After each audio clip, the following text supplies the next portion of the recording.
notre recette pour certains de nos macarons, c'est l'utilisation d'une meringue italienne qui apporte plus de fondant et de moelleux au biscuit à lui-même.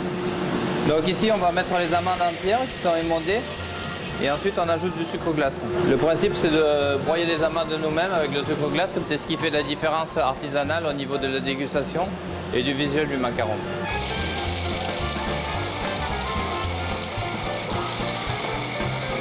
Donc là, en fait, on a obtenu ce qu'on appelle un temps pour temps, qui a la particularité d'avoir une granulométrie irrégulière. Donc on va retrouver des petits morceaux d'amande et on va retrouver de la poudre d'amande.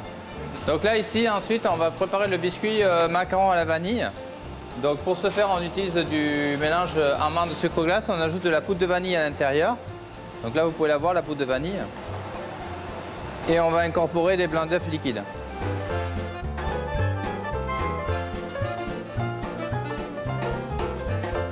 Ce mélange nous permet d'avoir une première pâte. Ensuite, parallèlement, on va monter des blancs d'œufs en neige. Et dans ces blancs montés en neige, on va aller ajouter du sucre cuit. Donc le sucre cuit, c'est un mélange de sucre et d'eau qu'on porte à une température d'environ 120 degrés et que l'on verse sur les blancs d'œufs montés.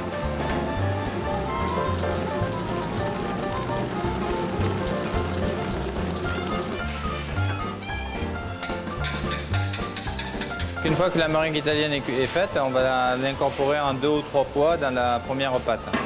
Après, il y a la sensibilité du pâtissier, c'est-à-dire qu'on sait jusqu'à quel moment on doit mélanger, à quel moment on doit arrêter de mélanger. Il y a plusieurs paramètres qui rentrent en ligne de compte et chaque jour, il faut peut-être varier aussi avec ces paramètres-là.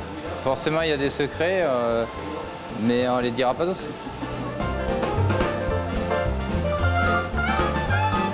Donc là, il met la pâte à macarons dans la trémie qui va nous servir à doser les coques de macarons.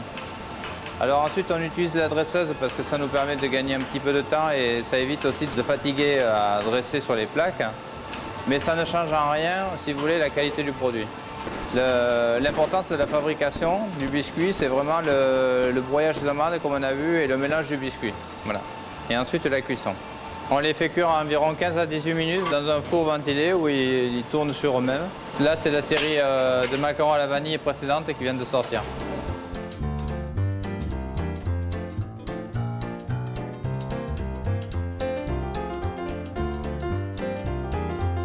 Ici, on laisse refroidir les coques et ensuite on va les garnir.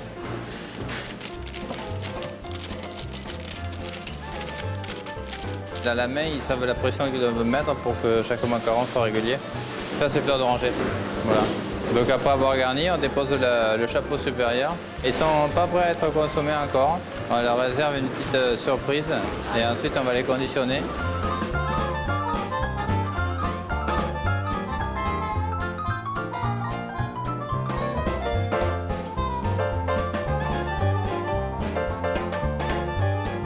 Ici, on a les macarons qui ont été garnis, que l'on laisse maturer un certain nombre d'heures en fonction des parfums pour que l'osmose se crée entre la garniture et la coque.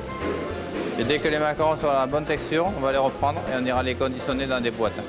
On fabrique environ entre 5 et 700 kg selon les périodes de l'année. La première des règles lorsqu'on confectionne des macarons, c'est d'utiliser des blancs d'œufs qui soient à température.